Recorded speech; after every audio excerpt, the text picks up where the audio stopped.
An excerpt from Chapter 2 of The Perfect Blend. The bell above the door chimed, and not looking up, she called out, "I'll be with you in a sec." "Take your time," the voice called back.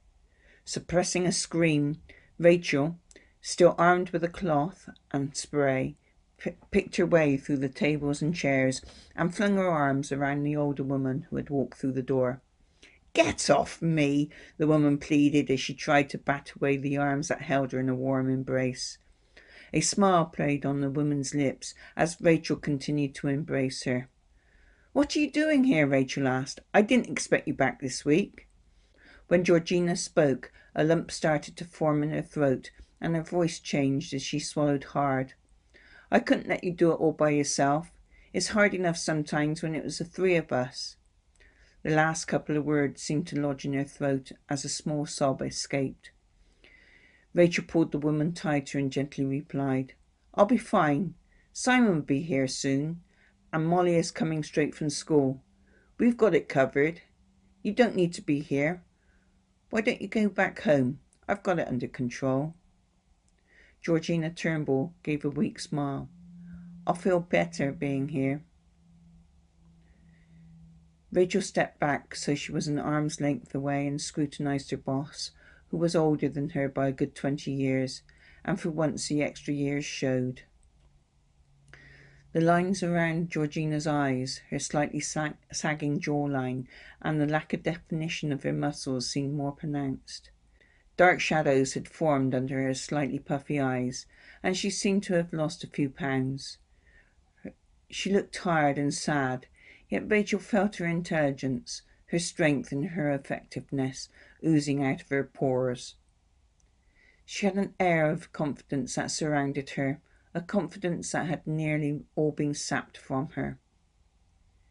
Georgina had a slightly rounded chin, enclosing thin, delicate lips, the lower lip slightly fuller than the top.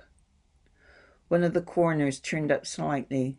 The lopsidedness gave the impression of a mischief-loving smile, not quite a grin, that in better times would allow laughter to escape.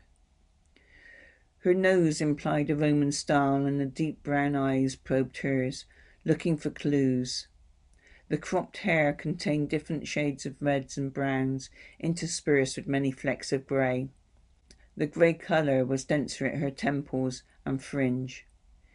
The close cut emphasized the noble look of her skull. Wrinkles framed the high-chiselled cheekbones and accentuated the eyes, drawing Rachel in, mesmerizing her. Georgina, uncomfortable with the scrutiny, looked away and broke the spell. Rachel gently lifted Georgina's chin with her forefinger and raised her eyebrows in another silent question. Concern and worry radiated from her eyes. "I'm okay," Georgina reiterated. "Sure?" "Sure," Georgina nodded. She looked at the pile of dirty dishes and asked, "It looks like you were busy." "It did get a bit hectic. Everyone seemed to come in together." Georgina, still in her coat, started stacking the dishwasher. Between them, the coffee house soon returned to normalcy. "Thanks," Rachel said, as she again took the time to study her boss. "You look exhausted. Why don't you take yourself home? The rush is over. I've got this." Georgina placed her hand on the younger woman's arm. The hand showed the beginning signs of aging. The skin looked thin and the small brown spots were beginning to show.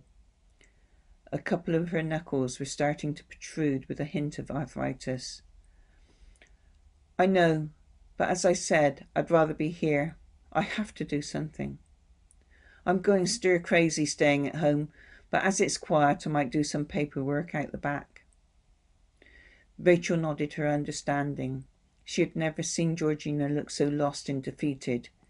She had expected sadness, but this was something else, as though her whole world had been rocked to the core. Her heart went out to her boss and her friend. She showed her support by saying nothing, but communicating everything. Georgina walked towards a door marked private. She keyed in the code, and as she pushed open the door, she turned and said, Let me know when your cousin arrives so I can thank him for stepping in. Will do. Rachel looked deeply into Georgina's eyes, and the unspoken question was asked. Georgina smiled a little, visibly touched by her question, and said, I'm fine. Stop worrying. Rachel gave another understanding nod and busied herself behind the counter. Georgina watched her employee begin to rearrange the cakes and other assorted goodies. She closed the door and sat down behind the desk. She sighed as her eyes fell on an old framed photograph.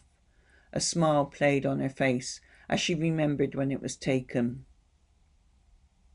Well, thank you for listening. I hope you enjoyed. As I said, this excerpt was from Chapter 2 of The Perfect Blend,